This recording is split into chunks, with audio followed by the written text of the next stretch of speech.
Okay, so we're going to move on to Mike. Mike, let's talk about today's trends in estate sales. So what are people buying and what items tend to be the most challenging to sell? Yeah, so things have changed a lot over the last couple of years in estate sales. Obviously, you have the core home goods, decor, tools, kitchen items, they always sell. But actually what's hottest right now is probably everything that a lot of you have grown up with that has come back. And it's anything that's retro or anything that's now mid-century, whether it's furniture, whether it's clothing, albums are back, anything that relates back to the 60s or 70s or 80s or 90s are real hot commodities right now. They do a lot of the, most of our sales are driven by a lot of mid-century type items or what people might call antique or things like that. The tougher items to sell nowadays, I hate to break it to you, are anything that was collectible back in the 70s, 80s, 90s, not collectible anymore. Whether that's Hummels or China or crystal, all those things that you've probably hung on for a very long time thinking that someday that was going to be the big payday is not the case. I mean, those things are very difficult to manage around. Same with large pieces of furniture, china cabinets, large buffets, large bedroom sets. People just don't purchase those items too frequently nowadays. A lot of the younger generation just doesn't have the space for those type of things, so they're difficult to transport and they tend to, be a little more difficult to sell. But that's kind of what's going on right now in the market. My Hummels were supposed to be part of my retirement. Are you kidding me? Heard that one before. Oh, can't believe I almost that. hated to say that because I thought there might be a little bit of a revolt, but generally, yeah. The collectible items today are more forward towards, old video games and electronics. Those are more collectible items now than what they used to be. Yeah. So a lot of times I work with people who really don't have enough for an estate sale. So if a client feels like they have enough for an estate sale, can you walk us through what your initial meeting with them would look like? And also, what are some of the very best practices that clients who think they're going to have an estate sale should follow before they meet with you?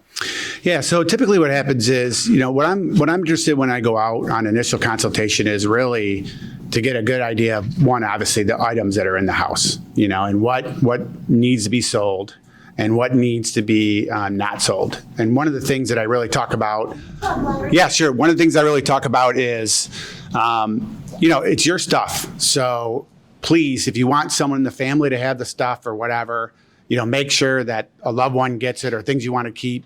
We need to separate the items in which we're going to sell and the ones that we're going to keep. That's probably the main thing, is the type and number of items so that I can get a good idea about what I need to do from an estate sale standpoint. The other thing too is I walk the customer through the process so they understand how things work. I look at the house to see, how are we going to accommodate people walking through, someone's house. That's another fear of customers, is that we're just going to parade, thousands of people through the house and, things are going to get ruined. And that's not the case. The case is that we're pretty precise about the number of people we let in, and we have an idea around how we keep everybody safe and the customers are able to purchase items and go about their way. And then just, the best advice I would give for people who are thinking about having an estate sale is call someone like myself and just get an idea of how the process works before you make any decisions. They're pretty turnkey processes for owners. We do basically everything. And then don't throw out anything till after I get there. Yeah. That's the best rule of thumb. Right. And by the same token, after you visited the house, you can't let your sister walk through and then say, oh, I want that and I want that and I want that, because that can completely change the, what happens with a sale if family members come in and cherry pick items. It's fine if they do that. They just need to do that before the estate sale person comes out there. Yeah, I think what we do is we work on a little bit of a timeline, basically, which says, what I'm looking at today is going to be some of the things are going to be for sale, some might not be. But really what we're trying to do is have a timeline. And I know you mentioned a little bit about the emotional process of getting rid of stuff, and that's very important. But there has to be a cut point where, whatever's left in the house is going to be sold, and whatever is wanting to be kept or given away is given away. And I try to work with each customer on that cutoff so that we don't get stuck in the situation where, we go to have the estate sale and all of a sudden there's items that have been, thought for sale now that are suddenly not for sale. And one of the reasons really behind that is I obviously have to advertise for the sale, and I represent in the marketplace items that are in the sale. And of course, they have to be there when customers get there. Otherwise, that's a bad situation. Yeah. So this is kind of alongside that same what you were just talking about. So once you've determined that a client does have enough items for a sale, can you walk us through what a typical sale would look like? How do you handle some special items, maybe like art pieces or jewelry pieces that would have more value? And then are there different options for online versus on-site? And can you ever combine sales if people don't have if they have nice items but not quite enough for a sale by themselves? Yeah, so I'll try to answer those in order. It's like a four-part question. We just roll it into one. No sweat. As far as sales are concerned, typically most estate sales are 2 to 3 days. It really depends on how much stuff is in the house, and the location, and difference between a condo and a home sale dictates a little bit about duration. There's also very set practices in estate sales where the last day is half off or 50%. There's a different group of people that only shop on that day, so that has to be part of the sale. As far as the process is concerned, we do it all. Most estate sales companies do it all. That includes the staging, the pricing, and so forth. So the sale itself is actually, in my opinion, the easiest thing to do. It's the preparation ahead of time that takes most of the time, and that's staging. And when it comes to pricing items, we know a lot about what items sell for today, but we're not experts at everything. So on things that require expert intervention, we have people that appraise art, we have people that appraise jewelry, we have people that appraise collectibles. And generally, I work with customers on giving them a real good idea about what that piece is actually worth today. Probably one of the hardest things to do in the estate sale business is close the gap between what people think something's worth and what it actually sells for today. And sometimes that gap is really wide. It really depends on the type of item and what the market for it is. Artwork's a great example. Artwork might be highly collectible in New York City and Chicago and not very highly collectible here. It just depends.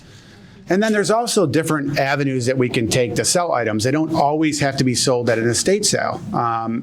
There may be places we can sell items before the estate sale, especially high value items where there's a collector who wants to buy it, or so forth. So don't always assume that everything will be sold at an estate sale, even though it's part of the process. Combining stuff for sales is an interesting question. It really depends. It really depends on how much stuff is at one sale.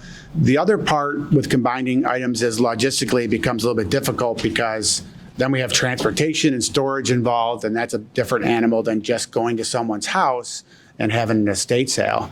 And there are companies that do offer off-site estate sales who own warehouses. And that's also another option if you don't want to do it in your home. But 9 times out of 10, if I walk into a home, I probably could tell you exactly, what it's going to take to do an estate sale and how we're going to make it successful inside the home. Yeah. So this kind of goes along with that. How do you educate your clients prior to a sale on what they can expect? And I guess in terms of, what are the most challenging items that you find in terms of client expectations versus reality, and especially even after the sale? Yeah, so we kind of talked about that before, about closing that gap of what things are actually worth today. I think that's one of the hardest challenges. The other thing too is, just setting the right expectations on the things that we can actually going to sell successfully and things that will probably be left over. I think that's the other part, is there will always be things that are left over after an estate sale. I wish I could sell 100% of everything, but that's generally not the case. So we always have items left. They tend to be the items I spoke about before, or pianos or things like that. And after the sale, what we need to work on is how do we dispose of those items, in the most, the best way possible. Again, I want to avoid landfills if I can help it. So donation services or ways that we can have those items sold afterwards. So the estate sale doesn't necessarily end at the sale. I generally work with customers afterwards on maybe something just didn't sell to the estate sale, but we can find another way to sell it afterwards, or how do we dispose of items, that didn't sell, and dispose of them responsibly, to make sure that they go to a good home or get donated appropriately. Great. And then when it's all done, at what point do you leave, and then at what point does the homeowner take over? Yeah, so typically I leave about a 5-day window in there after the sale to do quite a few things. One is to settle up on the sale. Obviously, we have money involved in the sale, so we need to financially close that sale out and get money to the estate owner, the homeowner, whomever. The second thing is we also have a little bit of time in there to make sure that the house is cleared out properly, if it's a place that's going to be sold or, so forth. And then time to be able to sell some of the items that maybe didn't sell during the sale, we can find a different avenue. So, but generally all that can be done in 3 to 5 business days.